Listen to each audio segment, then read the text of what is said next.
Como somos quienes quieren, a través de Diamante FM, 98.7 y TNU. Gustavo Vanescayán, que le habla de salud, le agradece que una vez más esté junto a nosotros compartiendo este programa. El día de hoy recibimos al ministro de Transporte y Obras Públicas, Víctor Rossi. Gracias por estar en Quienes Quieren. Un gusto. La acción o inacción de la gestión anterior del Ministerio de Transporte y Obras Públicas del gobierno anterior, ¿tiene algo que ver con el estado en que usted tomó las rutas, por buena o mala? Yo tengo la necesidad de tomar en cuenta cuál es el estado de la ruta que recibo. Y efectivamente me encontré con algunos puntos que se habían deteriorado en demasía. Yo no me he detenido a hacer diagnóstico de cuál es la razón. Pero a ver en sencillo si lo entiendo. Usted dice que si el ministro anterior hubiera puesto un poquito más de empeño en esas rutas, usted no la encontraba así. No, yo no he dicho nada. Usted me quiere hacer decir eso. Yo le digo, por ejemplo, que la ruta 30 que usted mencionó, en el tramo entre Tranqueras y la ruta 5, realmente no era admisible que estuviera ahí. Efectivamente, se había escapado de control. O sea, si usted hubiera sido ministro, no la dejaba llegar así. Se había deteriorado mucho más de lo admisible. Usted como ministro no hubiera dejado que eso pasara. No me trajo para hablar de mí, le puedo hablar de algunas otras cosas. Usted sabe que mirando el pasado se proyecta el futuro también. Todos miramos el pasado y todos miramos el futuro. Y además, nadie está libre de tener un rinconcito, nadie está libre de tener un fracaso. El mejor ejemplo que le puedo poner es el mío mismo. Nosotros nos causó mucho desagrado en el periodo anterior cuando no pudimos avanzar en la transformación del ferrocarril. Y bueno, y volvemos hoy a la carga, a la cancha. Y está casi igual. Y tenemos dificultades. O peor. Tenemos dificultades que son del mismo tipo. No está peor, está mucho mejor. Pero está mucho mejor la infraestructura, porque se ha venido recuperando tramos muy importantes de vía desde hace ya muchos años, que se van acumulando, porque tenemos un proyecto ambicioso, como es el que estamos hablando, porque tenemos ahí la potencialidad de 2 millones de toneladas de carga que nunca se transportaron en la historia del ferrocarril, porque se habla mucho, pero la realidad es que nunca el ferrocarril uruguayo transportó un volumen de carga, y eso da la oportunidad de que si establecemos un sector fuerte que funciona bien, eso después se irradie. Eso no quita que hace 5 años para mí fue un fracaso no haber podido resolver el mejoramiento del ferrocarril.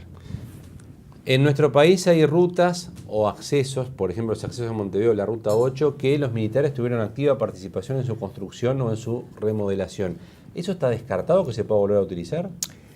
Estamos trabajando con un sector de un grupo de ingeniería del Ejército para ver si podemos encontrar una forma de complementar esfuerzos en un tramo de la Ruta 6 para lograr la conexión entre Bichadero y, diríamos, Sarandí del G.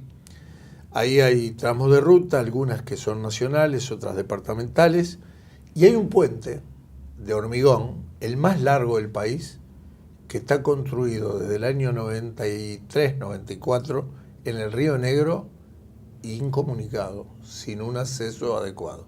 Entonces estamos trabajando con el Ejército Nacional. O sea, la ruta nacional en ese tramo la haría el Ejército.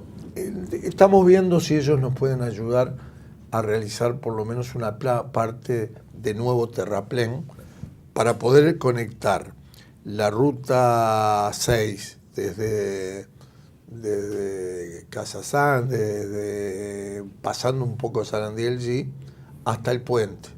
Y después está un poco mejor el tramo que va desde el puente a Caraguatá, en la ruta 6 al norte del Río Negro. Esa es una obra que estamos trabajando con. Si esa experiencia funciona, la idea es replicarlo en otras partes del país. Podría resultar, podría ser, pero no es sencillo el trabajo, porque tiene que tener. ¿Hacen buenas obras los militares cuando hacen rutas? Ellos son ingenieros los que están al frente y tienen que coordinar con los ingenieros viales. Pero queda bien hecho el trabajo.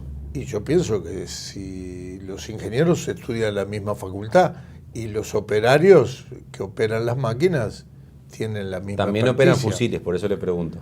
Bueno, pero no se hace la guerra con motoniveladora solamente, ni nosotros vamos a usar fusiles en la Ruta 6. Vamos a ver si eso se puede concretar, porque tiene algunas dificultades también para la ecuación económica, sí. Porque no se trata de que salga más cara, tiene que ser un precio competitivo. Para quienes son detractores que nuestro país tenga Fuerzas Armadas, ¿esto es un nuevo rol de las Fuerzas Armadas? La Fuerza Armada cumple roles importantes y lo estamos viviendo cada vez que tenemos una situación de emergencia, con los problemas climáticos, con la asistencia a situaciones no previstas como lo de Dolores, cuando se generan, por ejemplo, vinculadas a la limpieza de Montevideo, alguna situación difícil de superar.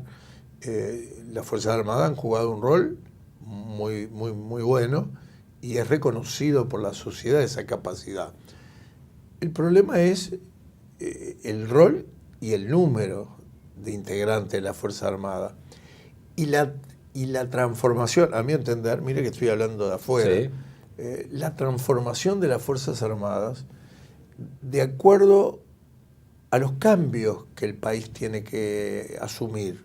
Y entonces es indudable que en una época las fuerzas de tierra tenían un papel predominante y era la principal preocupación, la ubicación de esas fuerzas para defender el territorio. Hoy fíjese que tenemos un amplísimo mar, más amplio que el propio territorio. Y nos faltan barcos. Y nos faltan barcos.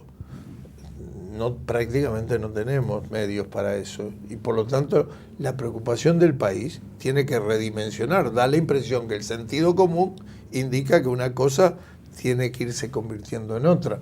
Y lo mismo pasa con la Fuerza Aérea. Usted con estos proyectos no está utilizando, como en algún momento se dijo, mano de obra barata para hacer las tareas. De ninguna manera barata, al contrario, lo que tengo que procurar que no me resulte la Ruta 6 más cara, porque eso tampoco podría yo explicarlo.